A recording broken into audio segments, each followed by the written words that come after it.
السلام علیکم ورحمت الله وبرکاته. زما د لرو برګرانو پښتنورونو بچو خويندو لونو، زه محمد یوسف بنيره تاسو په خدمت کې حاضر یم. په نننۍ ویډیو کې زه د غنی خان په هغه نظم باندې خبرې کول غواړم، د کم نظم په اورېدو سره چې د غنی خان د درجاتو او دغه د مقام پته لګي چې غنی خان د کمې پایې ولی او غوث یا ابدال دی. خو د دې نه وړاندې کو چې تاسو زمونږ دا چینل نوي سبسکرایب کړئ نو د الله د رضا لپاره او د غنی خان د مینې په خاطر باندې دا چینل زمونږ تاسو سبسکرایب کړئ او د پاره دی چې تاسو ته زمونږ ویډیوګانې روزانه دررسي. وړاندې دا نظم اورو. غنی خان سوی غنی خان وای د سپرلی شپه وه مسته مستانه، ستوري کېدل ډېر روښانه، سپوږمۍ ولاړه وه ښکلې حیرانه، او لیونی سوال وکړو د خپل جانانه.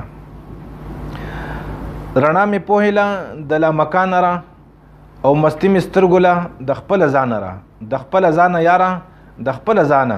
لیونی سوال وکړو د خپل جانانه. ناګهه پړق شو دریاب د نور راغی، څه په مستۍ راغی او څه په سرور راغی. ناګهه پړق شو دریاب د نور راغی، څه په مستۍ راغی څه په سرور راغی. او هستی شو ګونګه مستی ګویانه، لیونی سوال وکړو د خپل جانانه.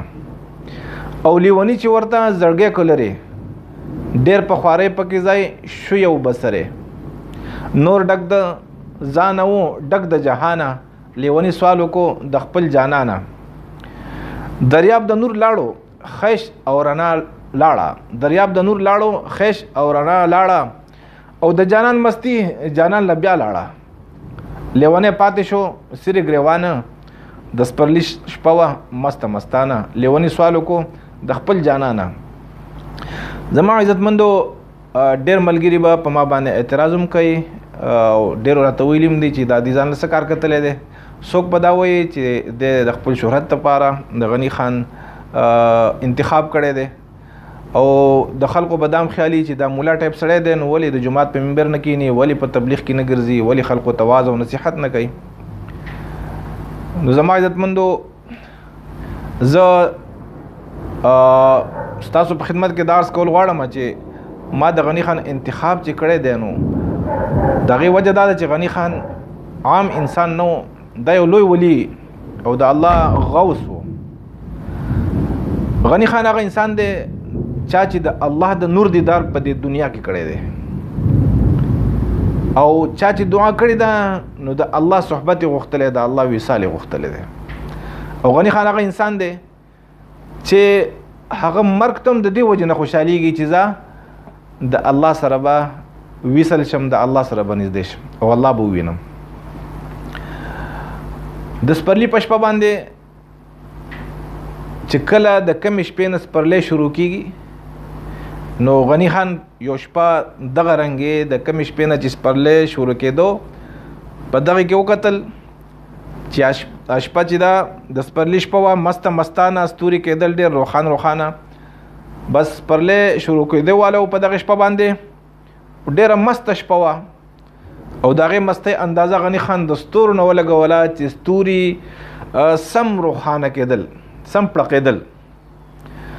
او سپوږمۍ ولاړه وه ښکلې حیرانه، سپوږمۍ هم ښکلې ښایسته. غنی خان د څه نه اندازه ولګوله چې دا شپه څومره مسته ده، په دې کې د الله سبحانه وتعالی هغه محبت او هغه مینه څومره په موجونو شوې ده. نو د ستورو او د سپوږمۍ نه سپوږمۍ هم ښایسته ښکلې ولاړه وه حیرانه چې دا څومره د خوشحالۍ شپه ده، څومره د نور او د رڼا شپه ده. نو لیونی څه وکړو، لیونی سوال وکړو د خپل جانانه. په دغه وخت کې لیونی هم پوه شو په ځان باندې، او لیونی غنی خان هغه د الله نه دعا غوښتله. زما عزتمندو یو علما چې ظاهر بینی هغوی د سوالونو او د دعاګانو د قبلېدو اوقات مقرر کړي دي. د جمعې په شپه یا د جمعې په ورځ باندې یو وخت د روژه ماتي په وخت کې، د لیلة القدر په شپه باندې چې طواف کې یا کعبه ور په وړاندې نظر باندې وویني په دغه وخت کې، یا داسې یا هغسې دغه اوقات ظاهر بین علماء مقرر کړی دي او په دې کې مونږه شک نه کوو دغه هم د دعا د قبلېدو وخت دی خو یو لیونی یو مجذوبي چې د الله په مینه کې جذب شوی نو هغه ته پته ده چې الله سبحانه وتعالی په کوم وخت کې دعاګانې قبلوي. تاسو کونی حدیث شریف هم دی چې کله باران وریږي نو تاسو په دغه وخت کې چې کله باران راکېږي په دغه وخت کې دعا وکړئ دعا قبلېږي. دا ولې؟ دا ځکه چې په دغه وخت کې دا باران رحمت دی نو دا د الله د مینه او د الله د رحمت په موجود شي او الله خوشاله شي په دغه وخت کې. نو په دغه وخت کې چې کله خوشاله شي او څوک هم سوال وکړي هغه سوال قبول شي. بخنه غواړم خبره اوږده نه شي. موږ چې د چا افسر سره یا د یو بادشاه سره د چا معامله پرېوځي نو په هغې وخت کې درخواست ورکوي په هغې وخت کې خپل غرض وړاندې کوي. کله چې وګوري چې را د بادشاه سلامت او یا زما د صاحب موډ ښه دی نو چې موډ یې ښه هغه خپل غرض ورته وړاندې کړي نو د کار وشي. او چې کله موډ خرابي غصه یې قارېدلی په دغه وخت کې څوک لیونی نه دی چې هغه خپل غرض او خپل سوال وړاندې کوي خپل بوس ته یا خپل بادشاه ته.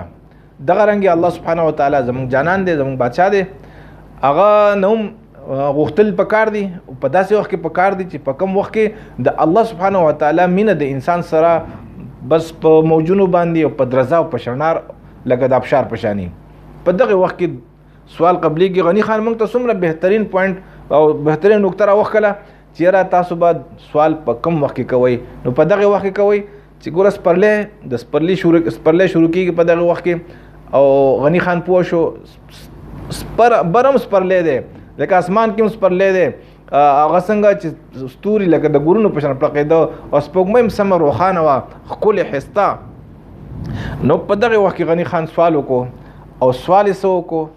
سوال یې دا وکړو رڼا مې پوهېله د لامکانه را او مستي مې سترګو له د خپله ځانه را د خپله ځانه یاره د خپله ځانه لیوني سوال وکړو د خپل جانانه.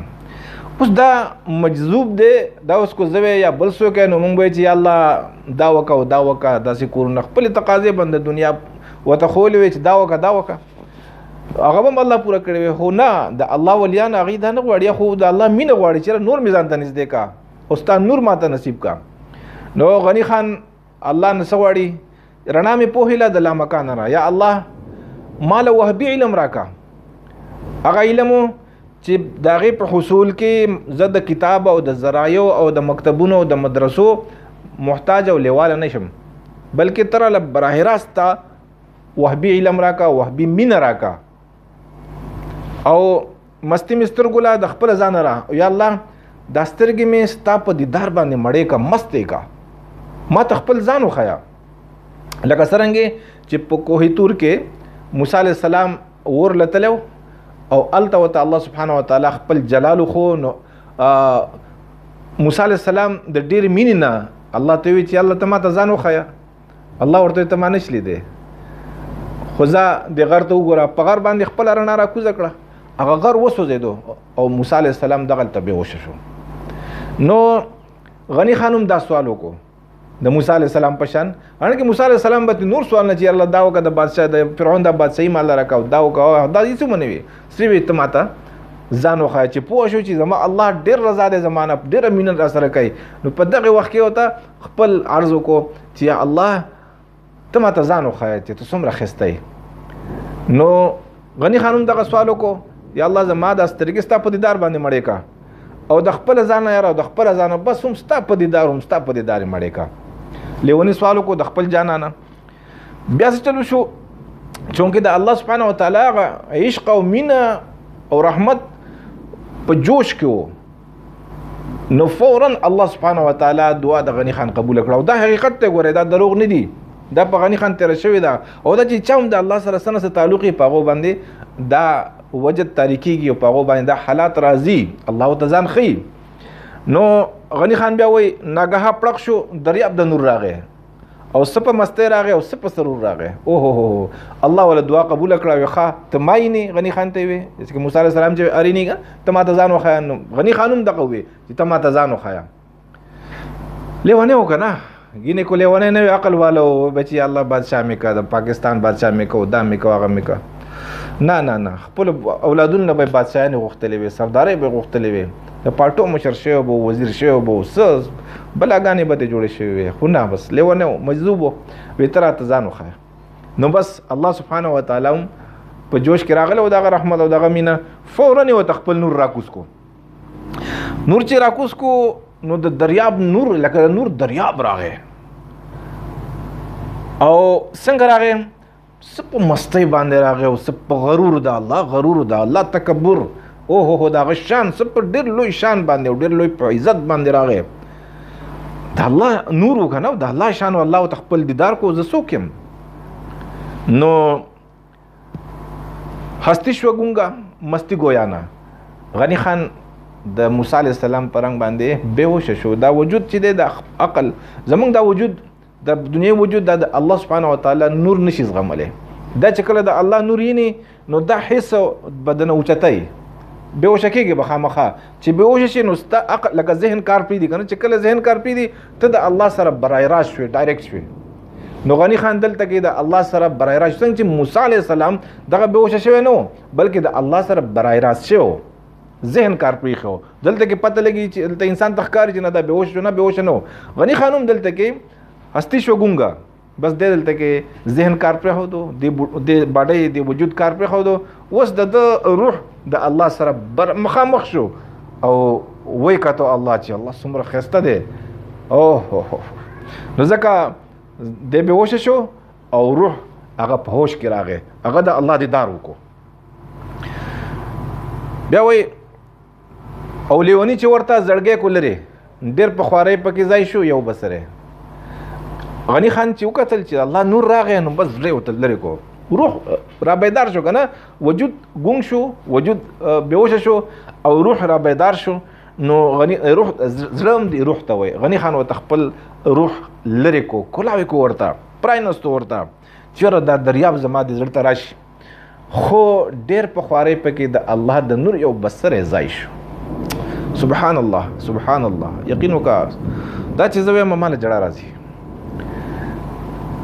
د دې نه د غني خان موږ پته لګولی شو چې غني خان د کومې پایې سړی و. زه د هر شاعر دغه نه کوم، څومره مشهور شاعران دي، سوال نه پیدا کېږي چې یا پې څه ولیکم او یا یې څه ویم. غني خان د الله ولی و او زه د هغه منجور یم. زه وایم چې زه غني خان منجور شوی او دا زما منجوري ده چې د غني خان د کلام وضاحت خپلو خویندو ورونو لوڼو بچو ته کېدم. نو دلته کې دا ولې یو بسری ځای شو د غني خان په زړه کې؟ نور ډک د ځانه و او ډک د جهانه. چونکې دا دنیا غني خان په دې دنیا کې دی، نو په دې دنیا کې انسان په ځان هم دی لکه ځان سره مینه وي او جهان پکې هم دی. نو دا خپل ځان دا حواس خمسه لیمه د 15 حواس خمسه باطنی او ظاهري دا پرده ده. نو او جهان هم پرده ده. په دغه وخت کې غني خان یو بسره ځکه ځای کو او یو بسره د الله د نور ځکه ځای شو، ټول دریاب ځای نه شو. وجه دا وه چې غني خان لا ژوندی دی او د غني خان د ځان سره مینه ده او د جهان سره مینه، یعنی د ځان او جهان د دې ټول دریاب د ځایولو په منځ کې حایل شو، پوله شوه او دا پس د مرګه دا پولې ختم شي.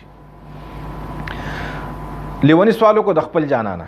خو بیا غني خان په آخر کې وایي دریاب د نور لاړو، خیشت او رڼا لاړه او د جانان مستی جانان له بیا لاړه. دریاب د الله سبحانه وتعالی هغه نور چې کوم راکوز شو د غني خان ته د دیدار کولو دپاره چې راشي زما دیدار وکړه، هغه رخصت شو. ځکه یو ټیم له راغلی و. د الله نور په دې دنیا کې یو وخت له راځي، دا همیشه دپاره نه وي. دیدن دی که نه، ځکه الله په پرده کې دی. نو د پردې سیس هغه هر وخت نه یې چې کله چې هر وخت نو بیا خو پرده ختم شو. الله په حجاب کې دی زمونږ نه، خو د خپلو بندګانو نه هغه حجاب وشلی چې څوک ورسره مینه کوي د الله سره هغه ته حجاب وشلی او ځان ورته وښیي چې واله زه یم. څنګه چې موسی علیه السلام ته ځان خولو، څنګه چې محمد صلی الله علیه وسلم ته ځان خولو، نبیانو ته ځان ښي، ولیانو ته هم ځان ښي. غني خان ولی دی د ته هم ځان وښو. دا حقیقت دی، ګورئ دا دروغ نه دي. غني خان دا سندره نه جوړه کړې، د خپله کارګزاري خپل ریپورټ چې څه احوال په هغه تېر شوي دي دا هغه وړاندې کړو د شعر په ژبه کې. نو دریاب د نور لاړو خشت او رڼا لاړه او د جانان مستی جانان له بیا لاړه سو همیشه د پاره خو نور کوي شوی ځکه ژوندې دی غنی خان بس لږ سات د غنی خان سره مشغول شو او غنی خان ته خپل دیدار نصیب کو بیا ته رخصت واغستو چې راځه زمخه بیا ته خپ مینه سره رخصت واغستو او بیا د الله نور الله له بیا واپس لاړو نو غنی خان خو دغه نور لیونه کړی دی غنی خان نو غوښته چې د الله د نور واپس لاړ شي خو چونکې دا د دنیا قانون دی چې الله سبحانه وتعالی نور د الله والا سره همیشه د پاره نه ملګری دا پتی خامخا په حجاب کې نو لیونه پاتې شو سری ګریوانه او لیونه سوال وکړو د خپل جانانه بس لیونه په چغو سرو تک بس ګریوانه سری کو چې ولې د الله د نور زمان لاړو زما عزتمندو تاسو د پښتو ادب تمام شاعران ولټوي داسې مست شاعري داسې معنوي شاعري چانه د کړي دا سندره نه ده او دا نیمکۍ نه ده دا لوبه نه ده چربیته نه ده دا د غنی خان باندې چې تیر شوي دي او دا هغې خلکو ته پته لګي څوک چې د غنی خان په لار رواني عام سړي ته پته نه لګي ځکه الحمدلله زه په دې خبره باندې فخر کول غواړم چې یاره زه الله سبحانه وتعالی د غنی خان منجوري کولو ته زه الله قبول کړم ځکه نور ولیان هم ډېر شی دي د الله خو نور ولیان چې دي هغه په دې زمانه کې هر زمانه کې ولیاني خو زه د غنی خان انتخاب مې ولې اغستی هر ولی چې وفات شي نو د هغه باب ختم شي هغه بس پرده وکړي غنی خان وفات شوی دی خو غنی خان پردې وشلولې غنی خان د مرګ نه پس ژوندی شو او چې څومره وخت تېرېږي دومره به غنی خان ژوندی دومره به غنی خان خلقو ته راپاسي او خپل مخ پخې خپل ښایست پخې ولې چې هغه د الله سره مینه کړې ده او غنی خان چې کم کلام د قام ته پریښی دی نو دا د هغه ژوند دی چې ای خلقه تاسو زما د رب سره مینه وکئ زما عزتمندو کو چېرې دا ویډیو تاسو ته خوښ راغلی نو زموږ درخواست دا دی چې تاسو پې تبصرې کولی شئ که څه سوال ستاسو په زړونو کې نو زه حاضر یم زه د ټولو ملګرو هغه تبصرې هم ګورم او الحمدلله جواب هم ورکوم او هغوی ته دعاګانې هم کوم